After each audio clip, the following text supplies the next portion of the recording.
Liana Pinto is one of our beloved faculty members who has done so much with the task force and for the task force this year. One of my favorite webinars that we've had, a beautiful community of practice session. And Sandra Lubinkovic is originally from Serbia, but lives in Amsterdam now and works with a variety of extremely at-risk people. And I am so thrilled that both of them are here to talk about their experiences and working with people, not just in emergency situations, but over the long haul, and helping to sustain volunteers and helping the helpers to stay healthy so that they can continue their important advocacy work and their important work on the front lines of our world. So Sandra and Liana, the floor is yours. And I know we're a little behind schedule, but I will catch us up. I'm supposed to be asking you questions. That's right. So we have been talking about SE in active war zones. Let's start with Sandra. How does your work differ from what we have been talking about thus far, Sandra? I just want to say thank you to everybody who spoke before, and I want to honor your experiences and your work so far, and a really great work. As someone who comes from the war context in the Balkans, I have been working for the last 25 plus years in a war and post-war countries, mostly, with human rights activists at risk. That also includes women's rights activists, feminist movements, LGBTIQ, sex workers, marginalized groups. Yeah. So this is also where my emotional and political commitment is. And everything that you've been previously speaking in Inke, I resonated deeply.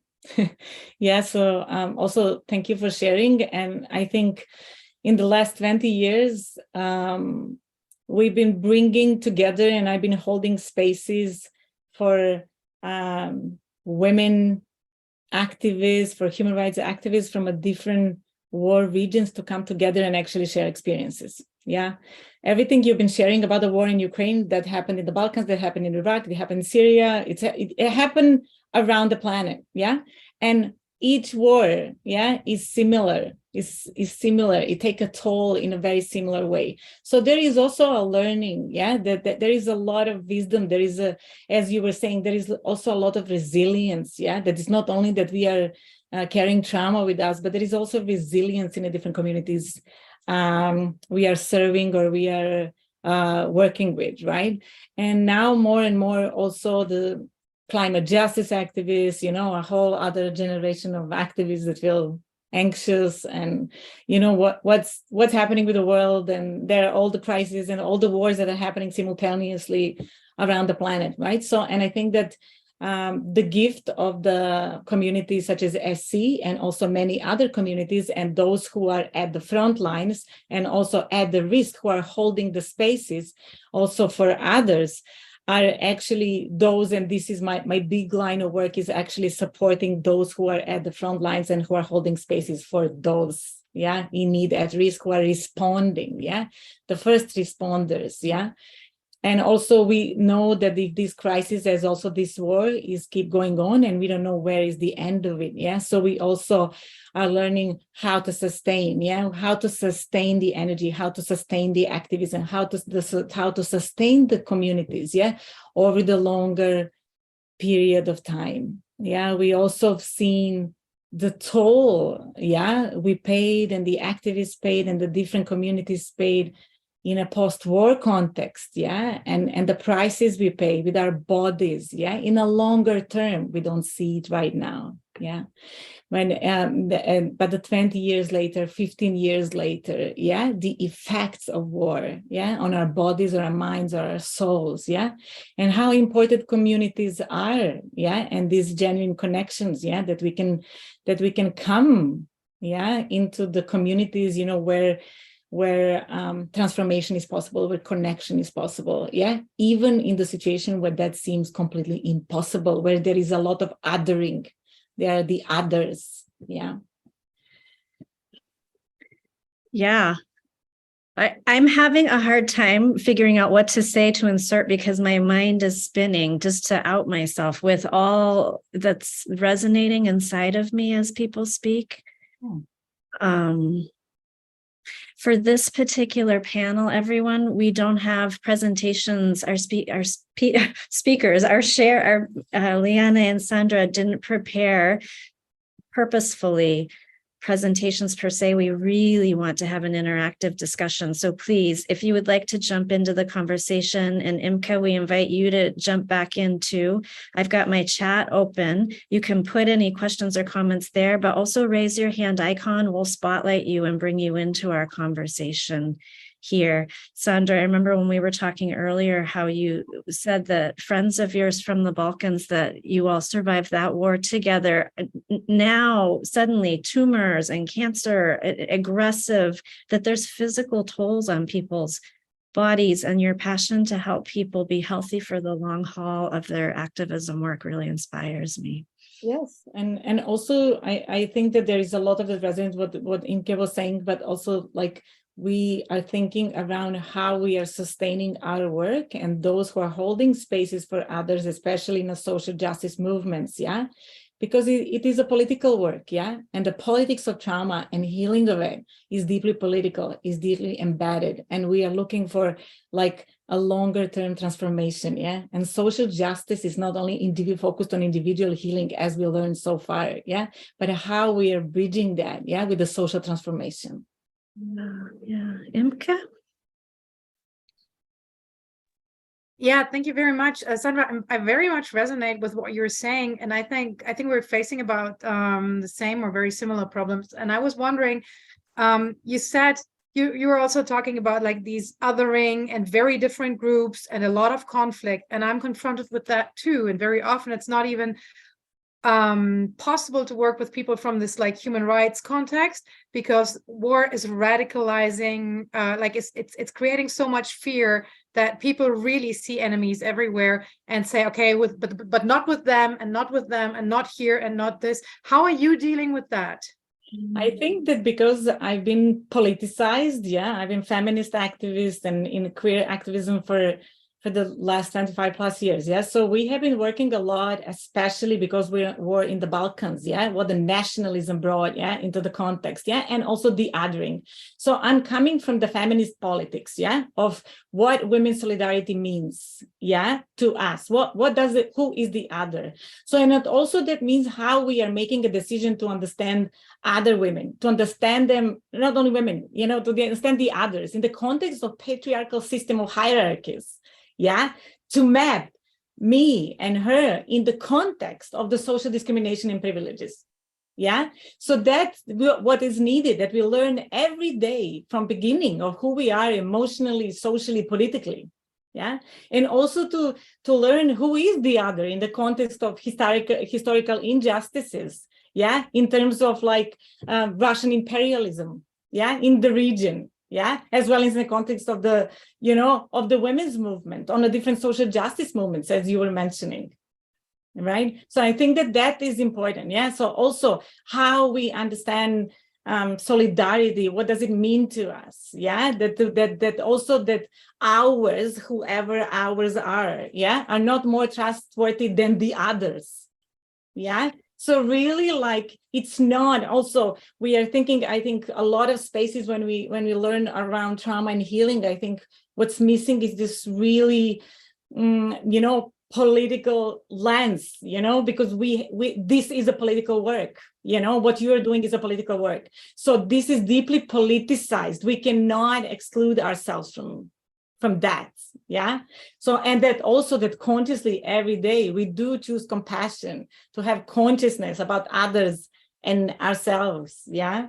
And what did it, you know, and it's been ongoing work still in the Balkans, you know, like 30 years later, a lot of crossing boundaries and being committed. Yeah. Because it's very strong forces of those othering.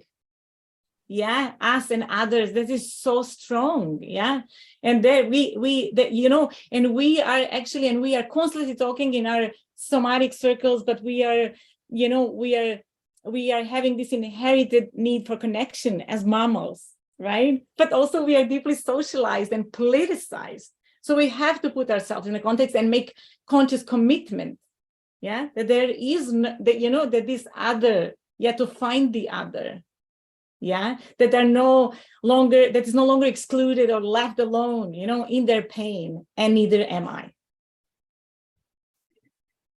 If our image is a bonfire today, Sandra, when I talk to you, little gasoline gets added to it because I feel inside of myself this truth for me, and maybe not everybody this resonates with, but I know some it does. The truth for me that my work is deeply political, actually, because for me, I do feel very attracted to dismantling the systems of injustice that are trapping people in situations that cause trauma, et cetera. So I think often in humanitarianism, we think that we're apolitical. It's one of the three pillars of, you know, the NGO, or not the NGO world, but of humanitarianism in general, that it's apolitical. But actually, for me, the more I learn, the more deeply political my work is feeling for me, in the sense that for me, politics is simply the way that we are organizing ourselves as communities. So it's really, Liane, what is coming to you, dear one? Hello. I think the most important thing that I learned from the Ukrainian task force since last year, and listen Inki and listen Sandra, is how to deal with the impulse of help, give support, and also the way how we pendulate between our self-care. And I remember yesterday when Sandra was talking, we had a conversation, a very nice conversation, me, Sandra, Melissa, and Liana Dogaro yesterday. And I think this was more, more interesting than, I think, I don't know, many possibilities we had shared yesterday. And really, I think when we started to have the impulse to support others, because this is our natural, it's our, we are connected, we are all the time connected, and when something happens with others, it is affect us, and we feel the invitation to support, to help. And I remember I learned since last year with the Ukrainian task force to balance how much I can have offer, and how much I can need to receive, and how much I can take care of me and others in the balanced way. And today when Inki was talking, and yesterday when Sandra was talking about many people that in the end become sick, die, doing their best for help other people's, I really think that we have to take in mind to support or to help the helpers. So if I'm not in the front line like Inki are, or maybe as Sandra are sometimes, it's very important that I offer what I can do for who are in the front line, for who are giving some support. I learned more and I received more from all of you, more than I think I give. I really think I received much more. And I'm here to share experience. You can ask any question how I was involved in this. It was for my students. So I was giving a training when the situation happened and people was leaving the training to go to the frontier to receive Ukrainian, because they live in the frontier of the country. And I was learning from this experience. I write then and say, I admire you, I admire what you are doing, and remember that you can count with me also. Ask me support if you want. Let me know if I can do something indirectly. And then I really learned how many beautiful souls exist in this world. I saw how important is the connection, and one gives support for the other. As Inke today, she said, is asked to support. How we take resilience, how we bring resilience is remember with humbleness that we are human beings and we can do things, but not only dissociating. Dissociation is good. Many times it's very important. Otherwise, we cannot hold the huge traumatic energy that is around the situation, but also to connect with people. Sometimes express, I'm exhausted, it was too much, I need some time, I need a break. So I learned more than I learned and received more, and I connected with wonderful souls like Melissa, Liana, Inke, Sandra, Claudia. So it was amazing for me. So ever very hard situations bring something beautiful also from the pantano. I don't know this word in English. Bring some flowers. You know what is From the mud. from there? From the mud. Okay, thank you. Like the lotus that come up, huh? Yeah, the white one that come from. Of course, if we could have only a beautiful garden without mud, I don't know the name, better, but the life is not like that. So it's not our choice. So what we can do from the difficulties. Liana, can you just quickly remind, I'm sure many here today already know, but the 3 S's, it's such a nice reminder of the balance. You know? It was the learning, this acknowledgement that helped me to be involved in volunteer work without suffering, as I suffered in the past. I was involved in volunteer work, but I always was exhausted, and sometimes I had to avoid and say, no, I'm not, when I was a teenager, of course, many years ago. And then I learned that there is 3 S's. So this comes from yoga, is sadhana, satsang, and seva. So seva is the service, is the volunteer services for other people. And sadhana is my practice, everything that I can do for myself, not only exercises, asanas like yoga, but also take care of my resources, stay with my resources, shower, flowers, natural people. And satsang is stay in contact with the source, the acknowledgement, your spiritual path, people. So in satsangs, we sing, we dance together, we stay together, and we share acknowledgement that give us support.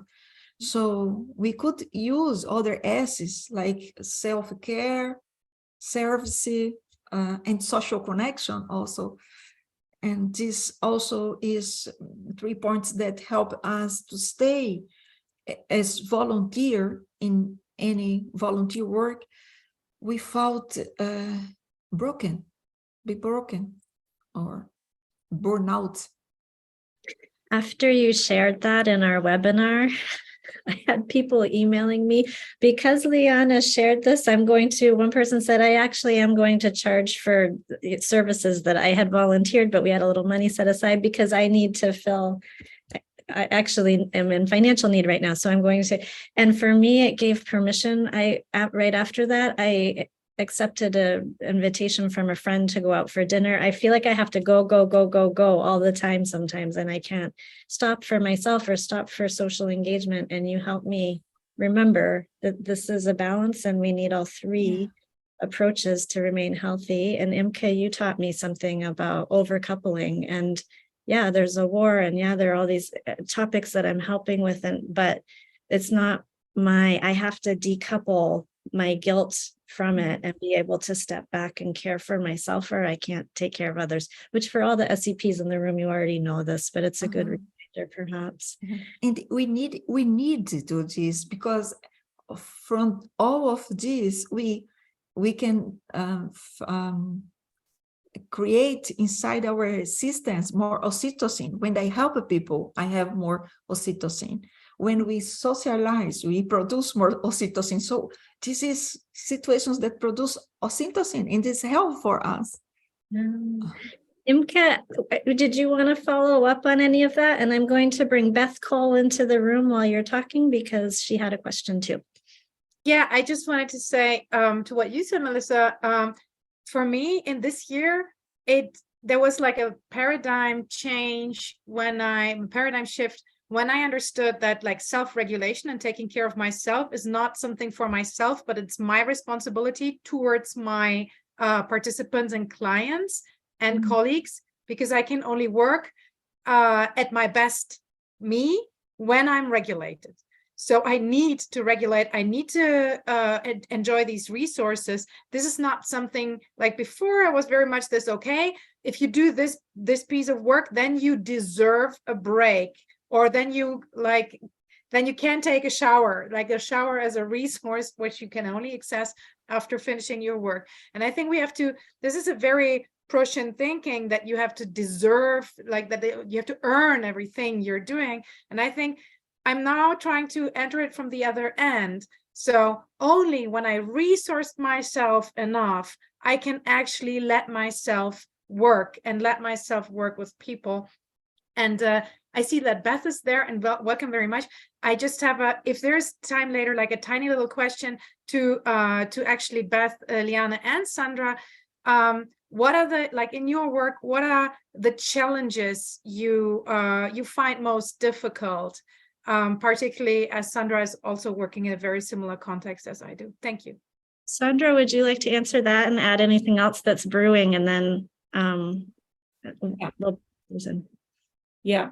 So I have all kinds of different experiences and challenges. Yeah. So sometimes there is this in this particular human rights field. Yeah. It can be very often I witnessed how different organizations are parachuting the experts, in the context, to whatever, do the work, to whatever. Even though these are people who are absolutely out of their depth, they don't know the context, they are not in the region, from the region, not to mention not speaking the language, everything, so deeply problematic, on many different levels, parachuting, so therefore sustainability, what I was mentioning before, so how then we bring, so, and I think Imke, you just said something, you just actually pressed the right button in me. I think that this is important what you're saying. It's not usually, when you're saying like how we are resourcing, very often we forget that we already have all the necessary resources, already in the context, but we don't know because we are doing it every day. So we don't even recognize that that's already a skill. It's already a strategy. It's already something that we are doing that keeps us stay healthy and well. It can be 5 minutes coffee alone on my own, smoking a cigarette, whatever it is, whatever people have, their own thing, so, but not recognizing it, as a resource. So, and I think that like to tease out, actually remind people, because this is how our mothers and grandmothers and great-grandmothers have been sustaining themselves, for thousands of years, especially with such a rich tradition and culture, such as Ukrainian, such as many different cultures around the planet, right? So it's just tapping into the resource that already existing resource, And also what you've been talking about and what Rachi was saying, and also what Liane is saying, is also really adding, a little bit on the top of it, like a skills, like also understanding a little bit of co-regulation, grounding, So what is really like something really just to pay attention, And then there is this other part, that is a challenge in different communities, but especially those who are, human rights, political activists, right, is the activist guilt, If I do take time, for myself, there is always somebody very reactive, very, very reactive constantly, So really working on that, understanding the shame and guilt and really kind of, finally, find that resolution like inside, so we cannot, that there is nothing we can offer, we are burning out, yeah, because it's a highway, yeah. You've been working for a year, and many people were working intensely for a year, yeah. Not to mention those who are in deeply marginalized communities, Roma people, LGBT, yeah, right, in Ukraine. So these are all the communities, like these are no resources, even more marginalized, yeah. So I think that really something not to add, but really something, like this, I love to work with the communities, like this theory of tiny habits, yeah. So you just, add something with another pleasurable activity, that is not an add. So we don't want to add anything extra. Actually, we want to peel the layers, but we have to find the space and hold the space. So actually we can create that inner space so that finally our resources, yeah, can actually occupy more space, yeah, and understand our inner capacity. And it's fine sometimes to say no, and it's fine to, say, because there are also others, they pick up, where we cannot anymore, there are others to pick up, yeah. But we need to be in a relatively safe environment, yeah, emotionally, politically, with our comrades, with our friends, yeah, in a conflict that's intense. Everything is intense. It's very hard to see what's what, right? And I get that. Yeah, but more like if it's relatively safe, that I can, say no, and and then somebody else will pick that up, and it's fine. Yeah, that we also can be creative, that we can be creative with each other and also rest with each other, because that's deeply political. Rest is political. And if I can just run, it's also showing that we're human. Like I really don't want to want people to see me as a messiah who doesn't need rest or doesn't smoke, right? It's like I want to be human because I can work with my clients only when they perceive me as human. And so, and being human is also something political. So I think this is, you also have space, also that for that humanity, for shared humanity, but also that for joy and deep liberation. Yeah, there is also something deeply liberating where everything is out of our control, such as war. That was also an experience of people in the Balkans, yeah, and everything you said, and a humor and fun, and all of you, of course, yeah. So thanks for doing the work. Liane and then Beth.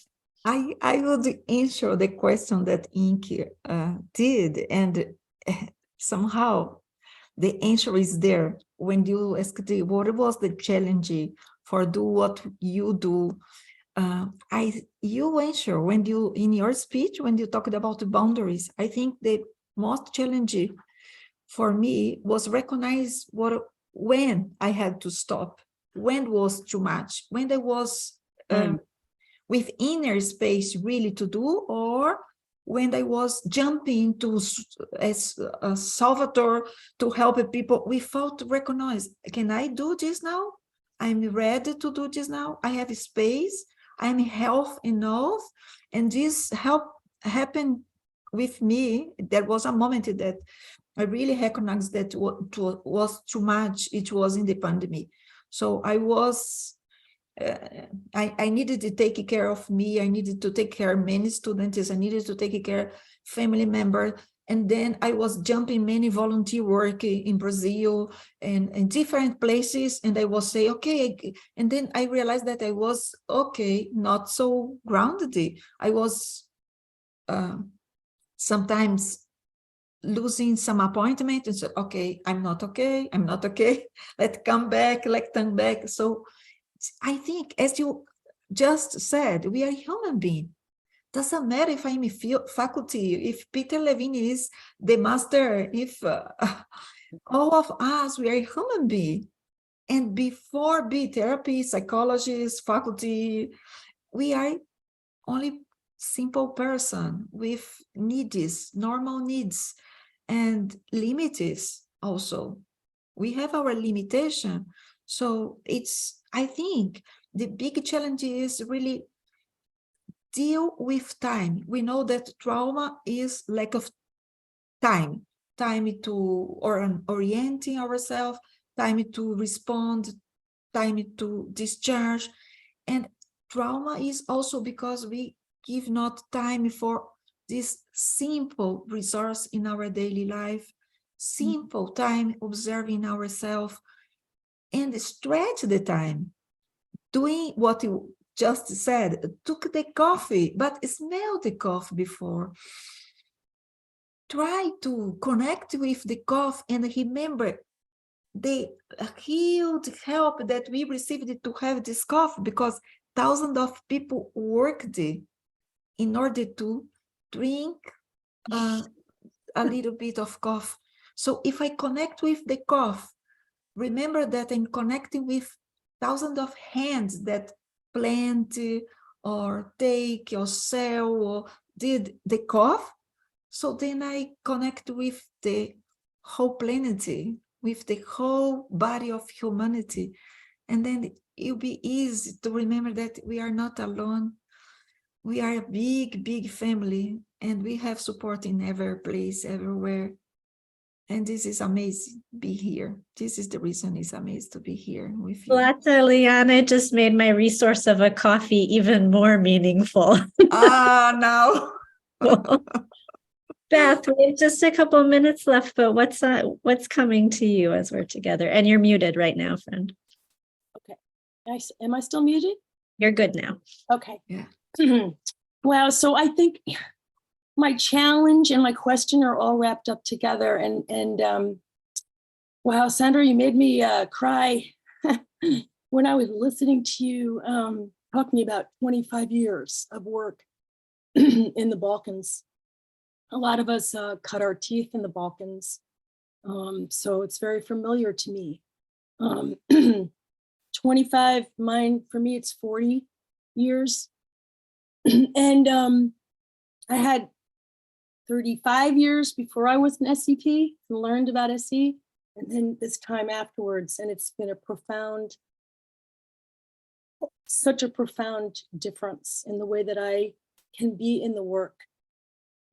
But having said that, I'm struggling so much to stay in the work. And I only took SE to do this, to apply it, to really apply it in this context. So thank you so much for gathering to record lessons and observations, because that is what we need if we're going to keep going. But I think we're at an inflection point. We know Melissa is going away. Maybe not away, but as a paid person. We know that SEI is struggling profoundly with this humanitarian idea, this humanitarian mission, and that my deep dive into SEI and that subject has brought me to many people who tried and moved on. And yet we're needed more than ever. So how do we continue? How do we keep the Ukraine Task Force going? How do we power IMCA's work? How do we keep this training going? And then more than anything, how do we keep that foundation of each one of us being in support of one another? And I have come to the conclusion that we each need a peer. For me, I mean, that's my conclusion. There aren't enough SE people in the world. There aren't enough therapists in the world to deal with the massive hurt that we see. So I am very much looking to a peer model. And when I went into the Ukraine Task Force, and originally I was kind of hoping for that I would have some peer, some person, some therapist, counselor in a country, in the region, that I could just keep peering with for me and them. So I leave you with that, because I really hope that we can keep going. So I honor you all that are keeping going, because I am so struggling with keeping going. I think Beth's touching on an important conversation too about SC. It seems to me, I'm new to this SC world, right? Like I begin beginner 2 on Friday. So I'm very new, but it's not just for a therapeutic approach. It's not just for therapists. It's a way of life. And there are many, many, many people in this room and many people out there who aren't necessarily therapists with private practices, and doing one-to-one sessions, but are using SE to change the world and to change the spaces in which they work. And I think it's a great question, Beth, about how do we as a volunteer community keep all of this going? And yeah, the funding for my position as crisis response coordinator has ended for now. SCI is very hopeful that they'll be able to find money again someday, but we will transform the task force into a committee. You'll hear more about this at the end of our session today. The committee will be there to keep things going. And it really is a question of what do we as a SE community want to do with this effort. And we will not stop our support for Ukraine and for all that's happening there. We will continue to recruit SEPs to be part of helping with our friends in Turkey and Syria. I'm going to drop a form in the chat box in a moment where you can sign up to provide sessions to SEPs who are providing sessions to their Turkish survivors and Syrian survivors. But it's a great question of how can we be there for each other to sustain this type of work. We're a little bit over time, but could we just take one comment maybe from Sandra, Liana, and Imke, if you would like to add anything too as we wrap up this particular panel? I'm curious what's on your hearts as we transition into our next session.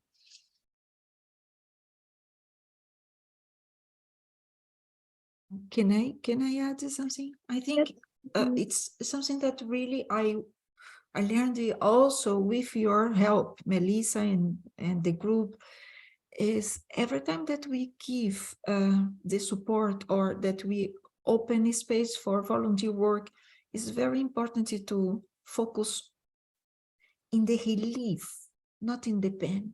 Because if I observe a lot the pain that everybody has, I will be grabbed by the traumatic vortex. So somehow with the social connection, we can put our attention in how can I help to relieve, how we can connect, how can I offer something without pay attention.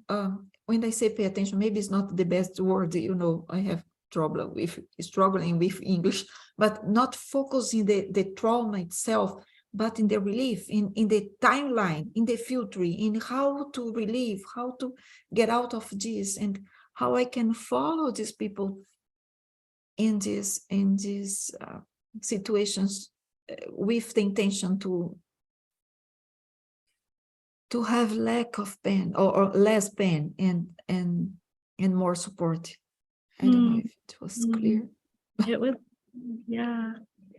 Sandra, any last thoughts coming to you? Millions of thoughts.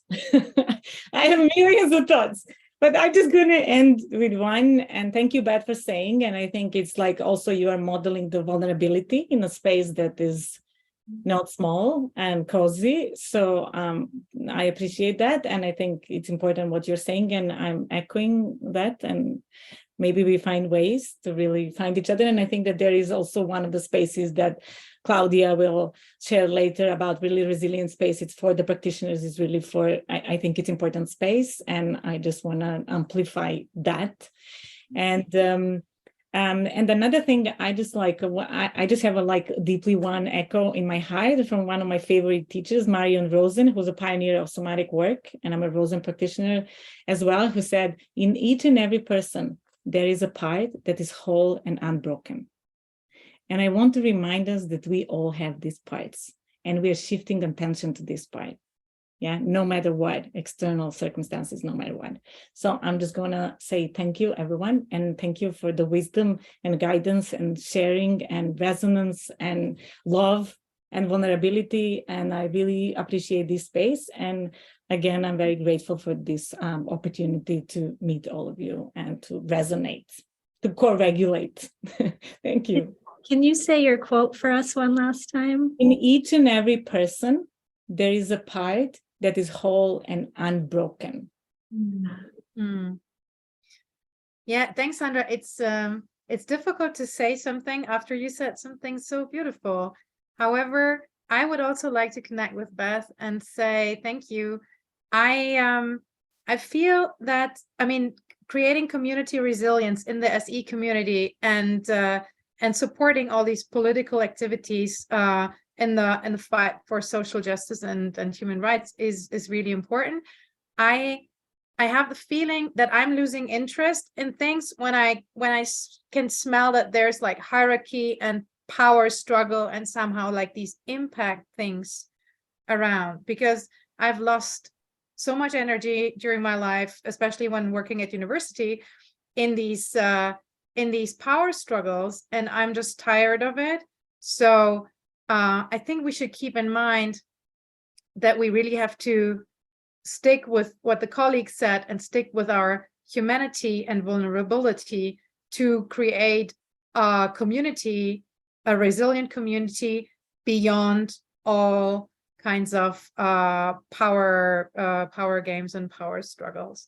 And that would be my great wish and vision for the SE community. Thank you, Imke. We're just beginning on a journey as the SE community of how to work together in this space. There's a lot that's been learned in the last year, a lot to celebrate. EASE and SEI came together for the first time to create this beautiful thing that exists today that has brought all of us together. It's a historic moment, actually, for EASE and SEI cooperating in this way, but there's so much to learn about how to continue the work in a way that is really approaching it in a very SE way, in a very peaceful way. And thank you, each of you. Thank you, Sandra and Liana, for bringing us together here and sharing your thoughts. Thank you, Imke and Beth, for joining the conversation.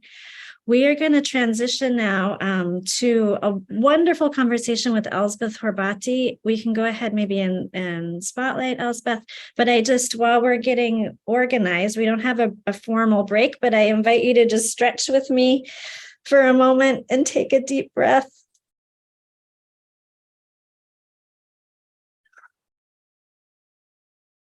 And after Elspeth's session, we will have a longer break with an SE activity led by Rosani. But Elspeth, I'm so glad that you're here with us today. And I'm sure Elspeth does not need an introduction to many of you, but for those who have not had the wonderful joy of interacting with her in the past, Elspeth came to the SE world after an extensive career in journalism and international development that's fascinating, and you should talk with her about her stories and experiences from that lifetime. And then she did her SCP training, completed it in 2016, and is now a trainer and a coach who specializes in helping people find their inner resilience. She's developed a number of tools to help with this, a number of trainings, but my favorite personally is a 6-week online training that she offers for groups in real moments like this. Like right now, she could be doing it with Turkey and Syrians, but she's here with us instead. So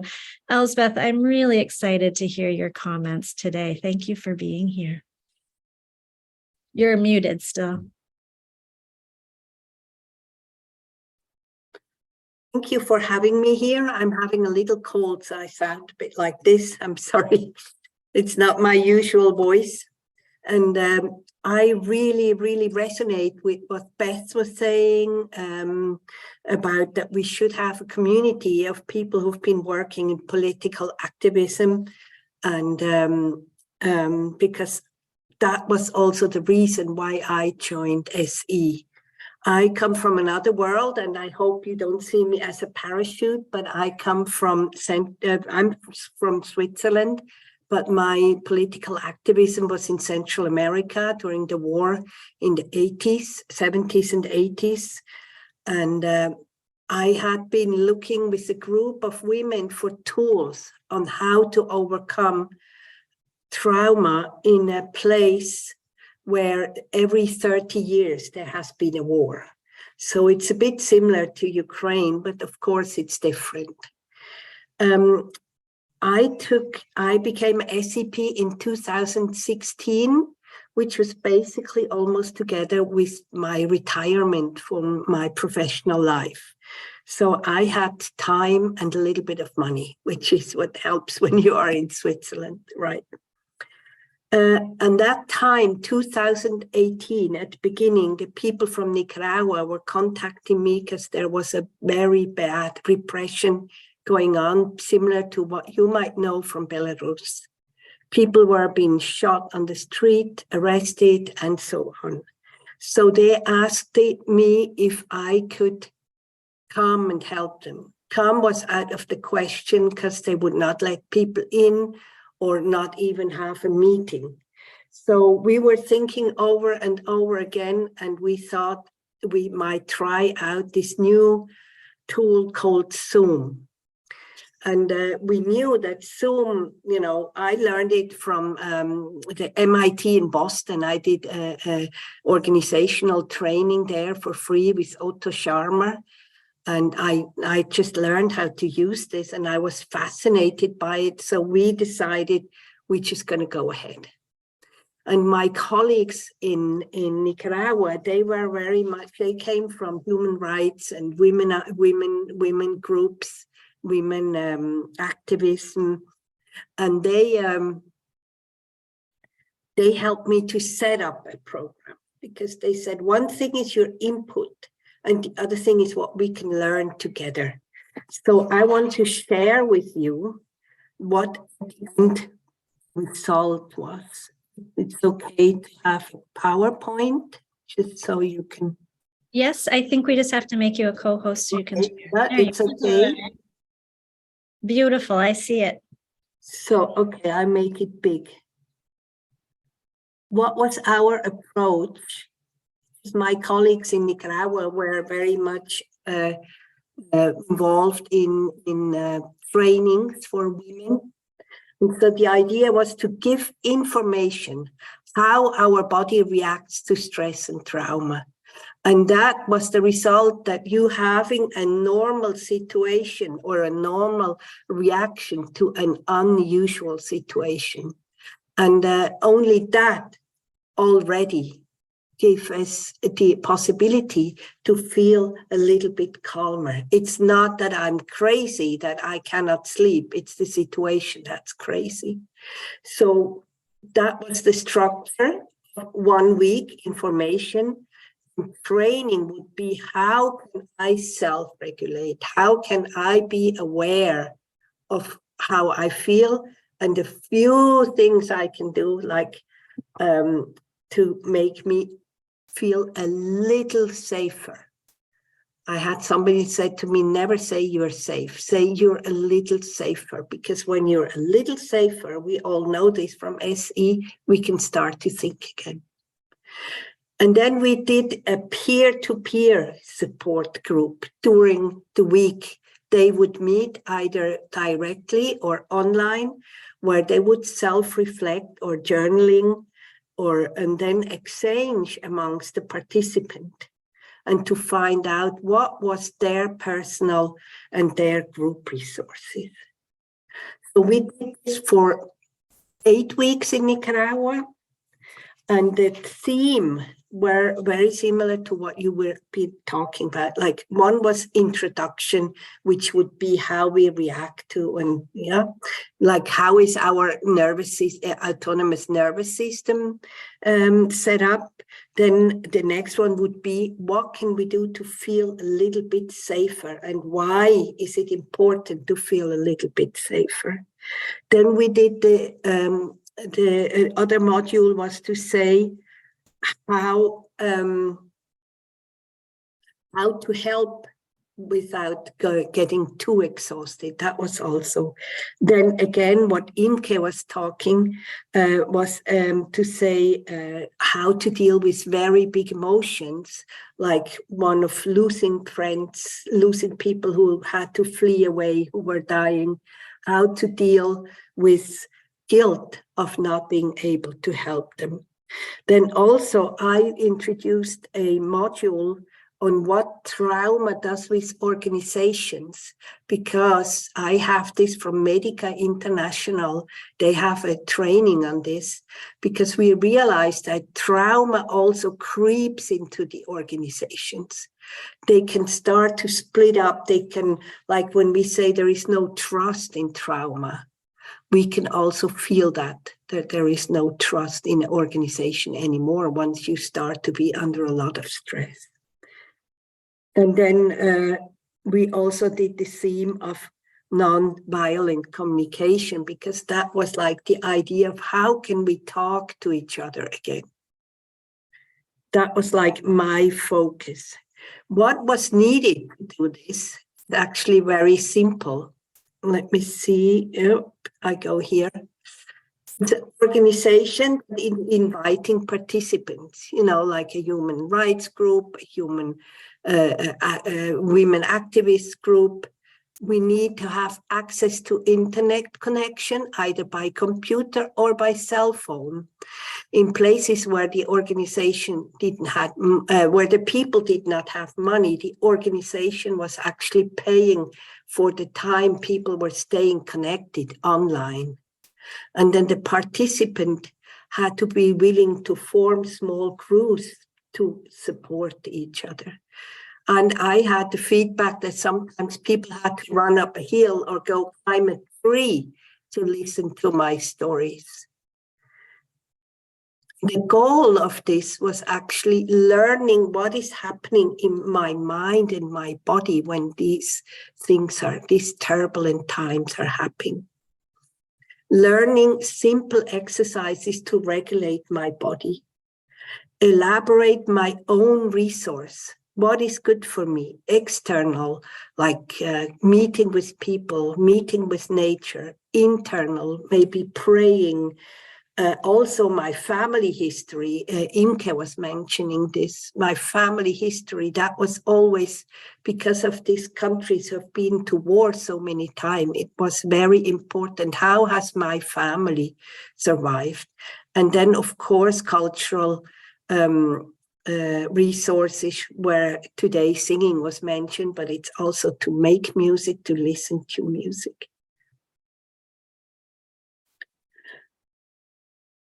And then, of course, amongst these groups, it was important to find and make small groups. That was all that was needed. Sorry.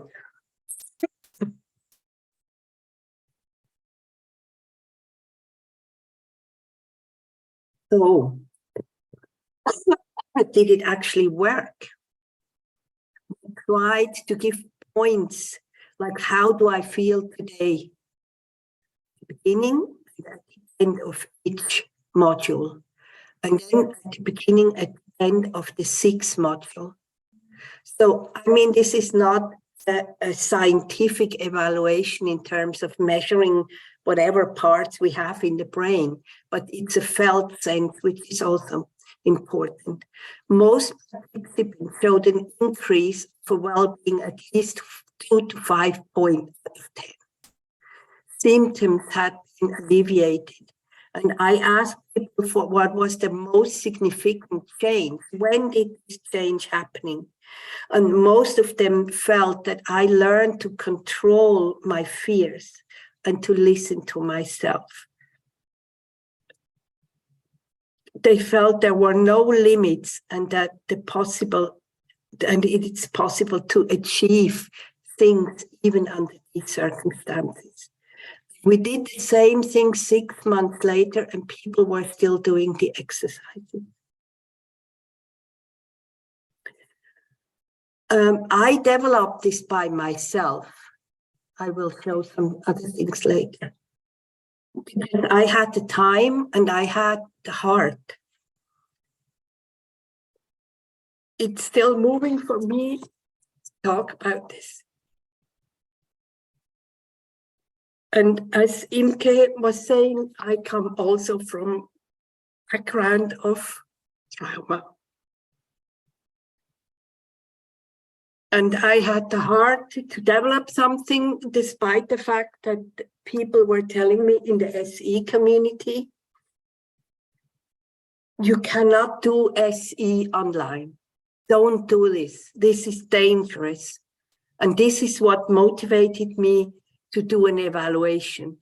And then we did it many times, and I could feel that we moved things a little bit. Sometimes you cannot move as much as you want.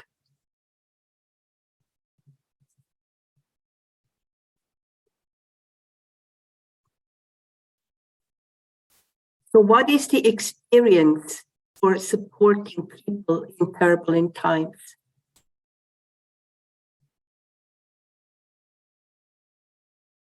Oh, sorry. I have it written down, and that gives me time to breathe.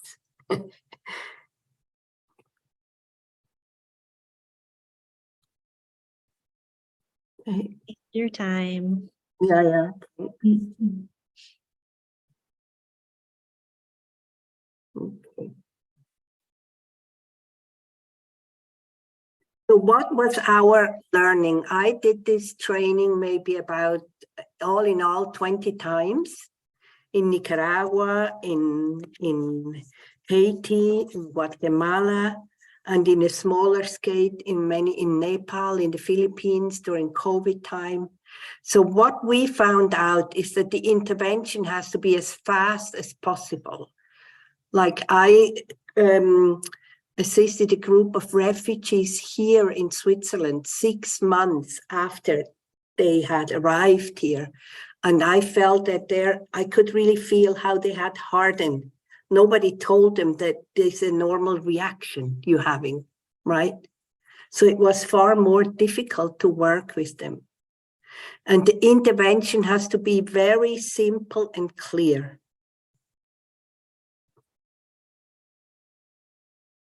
Because we know when we are in a crisis, we cannot listen and think the same as we do. And then the importance of peer-to-peer. Teacher will leave soon, they go away, but the peers will stay. And it's also important to leave a written tool for all of them, which they can use again. Like a few weeks ago, I was asked if I could do a training again in Nicaragua.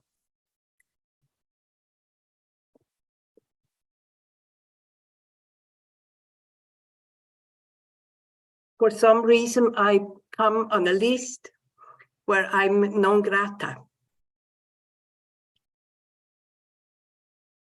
I'm not able to travel there anymore.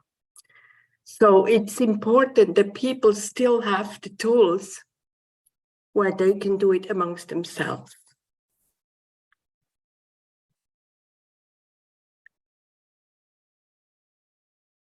Okay. So I'll take this away a second again, come back to it later. So what brings me to Ukraine is I had met Hillary maybe half a year before February last. Sorry about my tears. I'm a little bit ill. And Hillary and we thought to apply what I had learned for refugees, that people who are living in Switzerland, for example, from Afghanistan, would be trained as like coach for people newly arriving. So we had been sitting together discussing this. We have worked it out now. And last February, this went on when the war broke out, or when the invasion of the Russians was for the second time, because we know it actually started in 2014. So Hillary said, you have to be in this group. We should be all putting our effort together. And there is an effort, you have to make your experience being known. And I realized there was a lot of issues going on. I don't know if I would call it, maybe not power struggle. That's a strong word for me. I could not say that, but a lot of confusion, helplessness as well. A lot of people who maybe wanted to take over. And as I say, when we have a situation going on like this, the war gets into the organizations. We have to be aware of this. And what we can do is to have a clear structure as soon as possible. Who is in charge? Who makes what? And I was very fortunate to have met Imke.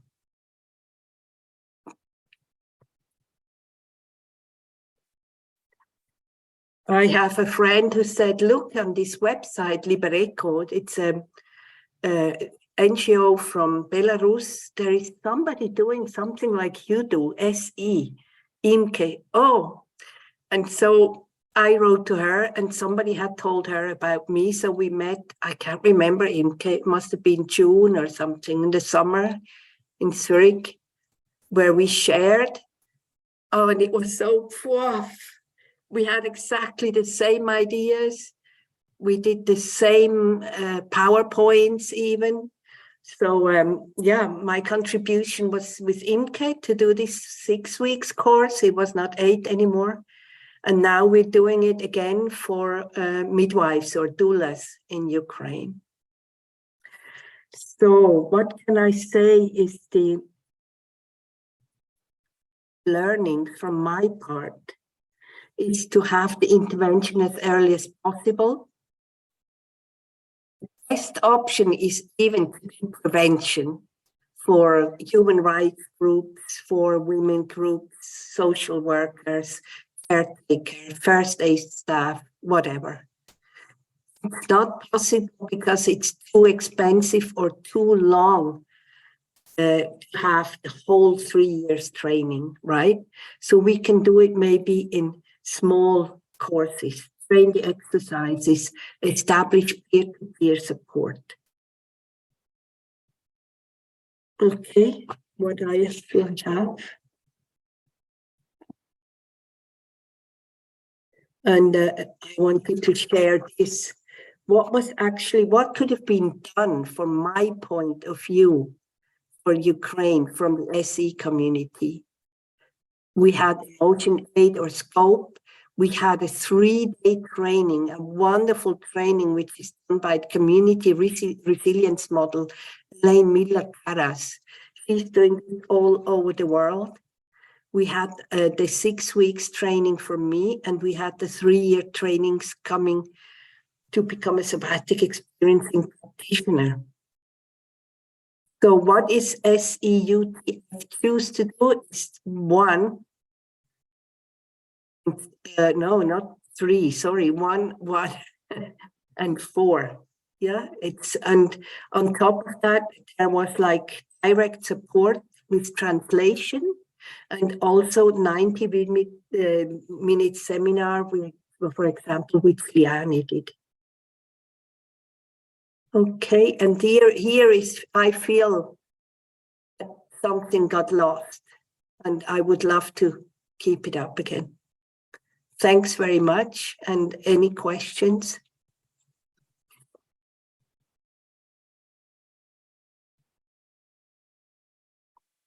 Sorry, I have to sneeze, sorry. You're good. Poor Elspeth came down sick this week and she's still here with us. I did not want it to lose this opportunity. Thanks, Melissa. Such an important, and I'm so glad your voice is here. This is a space where we're listening to one another, and I just want to encourage everyone, please do not sit around waiting for SEI or EASE to figure this out and like build the structure and do the right thing, because of many reasons, but there aren't resources in the 2 organizations to staff or to fund activities, but there's deep concern and interest in care. And it's been so exciting to watch SCPs and SE students take initiative and build things. Everything Imke's describing, we have nothing to do, unfortunately. I wish we could have done. And I hope moving forward, there are ways to better support, but making connections and together figuring it out, I think in a non-hierarchical way, if that's an option for us, would be really, really exciting. But we did lose some opportunities, and Elsbeth is right. There is more that could have been done in March and in April to set up immediate programs like what Elsbeth offers, what Elaine Miller-Krauss offers, to make the connections to make that happen. And I know from inside of task force meetings, we were just spinning so quickly, trying to absorb all the information, absorb all the offers to help, and not sure what to do with them. And so we did what we did, and we did the best that we could, I think, with what was available to us. And we did some beautiful things, but there's so much more that could be done. And I thank you for highlighting. And I hope the conversations continue that critique the last year and that dream together about how to move forward. Someone asked a question, and then we'll move to breakouts. We'll open breakouts for anybody that would like to talk with Elsbeth or others. And we'll have our break. And the question was lost for me, and all of the Elsbeth, you're so brave, and this is amazing, and your wisdom is, what do you leave behind is a question. What do I leave behind with the people I attend? Or maybe after you have done your online trainings? I leave this, like I do similar like PowerPoints you've just seen. I can share one if you like. One, that's okay. I can't find it right now. Sorry. I just leave it. I do like very clear PowerPoints. And with this, people can actually repeat the exercises. They understand why the exercises will help them. And then they can do it by themselves. That's very exciting. And you build peer-to-peer support groups because they meet with you for 2 hours for training each week, but then they're meeting in their peer-to-peer support groups for the whole 6 weeks, building community for those that are learning this material. Yeah. I don't know if Imke wants to add something, the effect it had in your community. Yeah, maybe it was something that came to my mind when I heard Melissa speaking, that we could have done more and faster. I think that the big things are still to come. I mean, now most people in Ukraine are still in their stress response. It's still to come. So what we can do now is we can join forces and we can build structures, and we can prepare ourselves for what is going to come in a year, in 2 years, like right after the war, a couple of months after the war. And I'm very happy about everyone who would like to join this endeavor. And just ask anyone for my contact or Google me as Elsbeth did. You'll find me. So I can share, and Zlata, I don't know if our form, or Isadora, if our form is ready to be posted in the chat yet. I know by the end of today it will be. We are transitioning to a committee, and we were going to share with you all today an application form. And this is very structured, so I'm sorry for those but the idea is we'll have this SE Humanitarian Committee, or whatever we want to call it, and it would have maybe 6 to 8 committee members that are really holding the committee, holding the space, once a month meeting like all EASE committees do. But then from that, it would be a platform for regional, local initiatives to be stood up. So then we could have like a Ukraine working group, or Ukraine subgroup, or a Ukraine cell, and a Turkey cell that stand up to meet local needs. And we can gather people, around that cell. And so the main committee members would be there because disasters happening all around the world every day.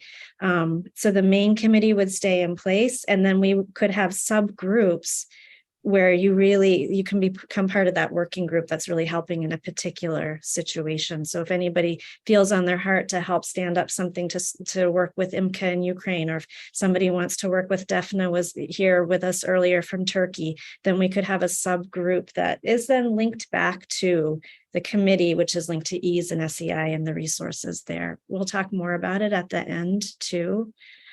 Claudia, I saw your hand go up. Did you want to jump in quickly, and then we'll go to break in just a moment? No, when Imke shared and said join forces, I was so excited. I wanted to say yes, thumbs up, and the hand went up. Sorry for that. Zlatka? Yes, I just want to confirm that we are really on this transition and we are really not wrapping it. We are really continuing and we will find a way. And I am so touched by all these people here. And I believe that we can really find the best way and best name. And we will really continue as much as effective. And I also want to be grateful to our teachers because faculty is offering a lot of resources and they are really open for it. So we can really count with them also. So yeah, we will do it in Elspeth. I believe it. What we've learned in the last year is there's a lot of passion and interest in this committee or in this community, and that when we come together, we can do amazing things. And we missed opportunities this past year, but let's keep coming together and figure out slowly how to build. And sometimes we need to go fast, but how to build a community that really knows how to support one another in moments like this. Elspeth, did you want to say anything else before I go to breaks? And then what I'd like to do is open breakout rooms, and anybody that would like to continue to talk with you can go to the breakout room. And I also have Sandra, I have you assigned to a room if anybody would like to come. And Rachi, if you're still here, I'll open your room too. Elspeth? I'm fine. I just really appreciate the opportunity to present my work and all what we've been doing together and seeing everybody again. Thanks very much. I can be in one of the rooms to answer questions if anybody wants to. Thank you. So I will open, actually, they're open right now, the breakout rooms, and you can go and have a hallway conversation with Elspeth or whoever else I just said. Elspeth, Rachi, and Sandra, I think, should be in rooms if you'd like to go talk with them. Rosani is here with us to lead a 5-minute break. You can turn your camera off and go get a glass of water, or we invite you to stay with us in the main room if you'd like to do a little SE grounding with us. And then we will come back for a wonderful conversation about international development. Hi, Rosani. Thank you for being here. Hi, Melissa. I try in English, but Isadora will help me if I need a help to find words in English, and then I try in Portuguese, and Isadora translates in English if I don't find the words I need to. Obrigada. Obrigada. Que lindo. Did I understand that it's yeah. And for the people who stay here with the music, Isadora, põe mais baixinho, amor. I'd like to invite you. You hear music behind us while I'm saying to you. It's a song that I composed, inspired through SE, and Isadora translated for us in English, and Hillary helped her to thank so much that you give us the translation in English. And through this music, I invite you to hear and to feel what your body wants to do, to move, everything. When you hear this music, and maybe you let you inspire from the music. Enjoy.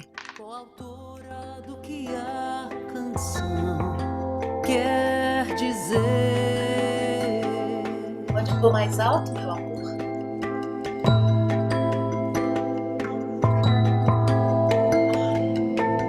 Vínculo,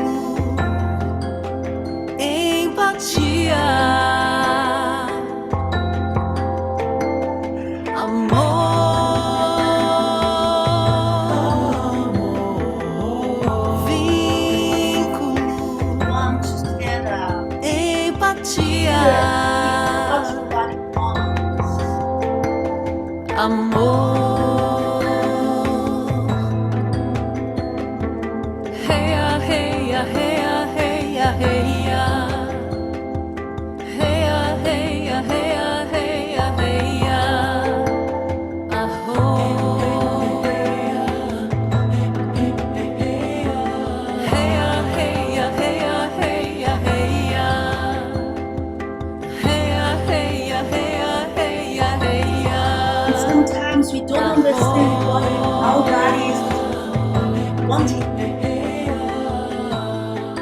Follow the body. Only follow the body. A entrega da leveza ao movimento, ao calor, ao sol, a corregulação, alegria de fluir, pertencimento, gentileza, vida, voz e doação.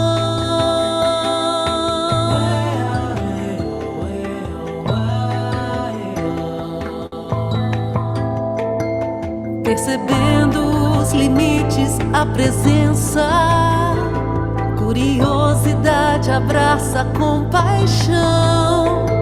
Este jardim canção é presente dos deuses, do aconchego à flora cura, gratidão.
And we take a little bit time to feel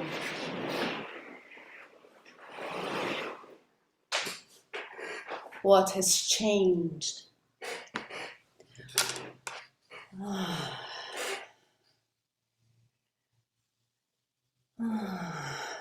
Maybe it's coming. Como é que fala bocejo, Isa? Yawning. Yawning, or maybe there's something that your body needs, still needs.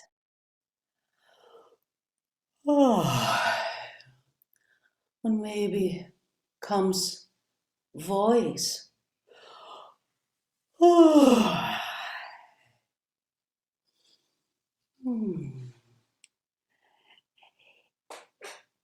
And maybe you feel the ground, Mother Earth, debaixo dos seus pés. Como é que fala isso? Beneath your feet. Yes. More than before. And a cadeira recebendo os seus isquios. in your hips, feeling your bones. I don't know the name of this bone. Is it sit bone? Sit bones. Yeah. I'm gonna say tailbone. Maybe they're more alive than before. And maybe you feel your spine and the conscience from a sua presença, your presence in your body. Thank you. Aho.